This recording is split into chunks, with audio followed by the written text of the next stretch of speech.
I'm Peter Rijnbeek. I'm from the Erasmus Medical Center in the Netherlands, and I'm very proud to talk to you about the patient-level prediction work that we have been doing in the last 4 days. Next slide.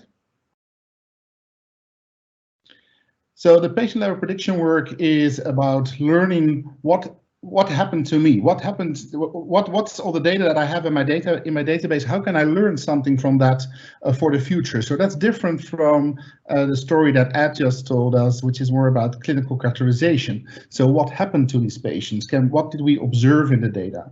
Next slide. So what we are looking into is problems where we define a certain group of patients, what we call a target cohort. And in that cohort, we want to predict what happens in a time window after that, what we call the time at risk. So what we aim to do is, among a target population, we want to predict which patients at a defined moment in time will experience some outcome during that time of risk. So we used all the data before that time zero, the start of that cohort, for that prediction problem. Next slide. Of course, it's very important that we understand how we're going to apply that model in practice. So we have defined a couple of basic questions. For example, what decision is the prediction model intended to inform? Or when is the decision made in the context of the patient's health experience and interaction with the healthcare system? Or who's the decision maker? Who's the person that's going to make the decision based on the outcome of that model? And another very important point is what's the trade-off between the true positive, false positive, true negatives, and false negatives. So how important is the model, and how impactful is a wrong decision that the model could make? Next slide. So in OHDSI, we've been working for a couple of years already in building a pipeline for patient-level prediction, a systematic process, a transparent process that needs to be completely reproducible, a very reproducible process. And the next slide, you see the patient-level prediction framework that we've been building. So that's available as an R package on our GitHub. And also in the book of OHDSI, which I can very much recommend you, there's a nice chapter on prediction that describes the whole process that we go through in these for these studies. Next slide. So during the 4 days, we went from problem definition all the way to the dissemination of the results. And what was a very important step, of course, is to clearly define what the problem is that we try to solve. And we already did that prior to the study-a-thon. We brought together a group of people to think about that, but it becomes very interesting if you talk about that with a bigger group. And so the first day we spent quite some time on defining those different prediction problems, answering the questions that I mentioned earlier, but also we did a very large literature research on models with a large group of people. I'd like to thank very much. That was a lot of work, also extracting all the information from the literature. And then we started working on a protocol, like Ed also explained.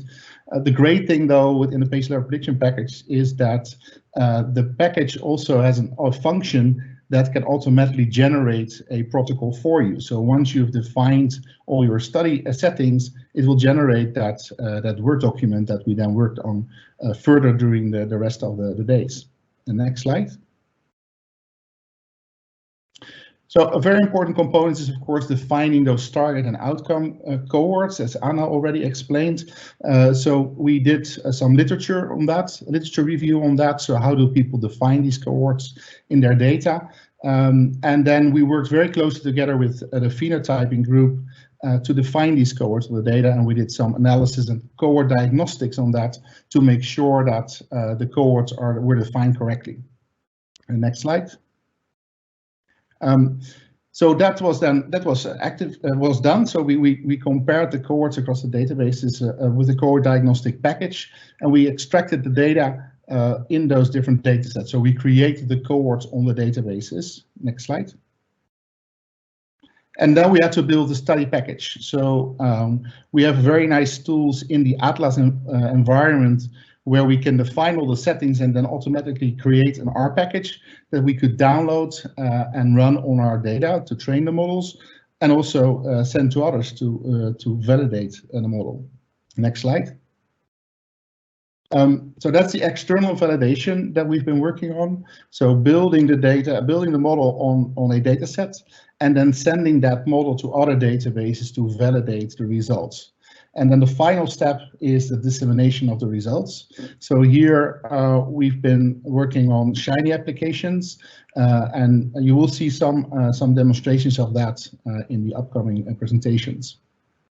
Next slide. So the aim of the study-a-thon was to start by building and evaluating models on flu patients, and then to test them on COVID patients whenever they become available. And we already had some data that we could test these on, which you will hear more about later. But also another interesting component is to look at models that are already available in literature to see if we can replicate those models on our data. And that's also part of the journey that we're on with the patient-level prediction work. Next slide.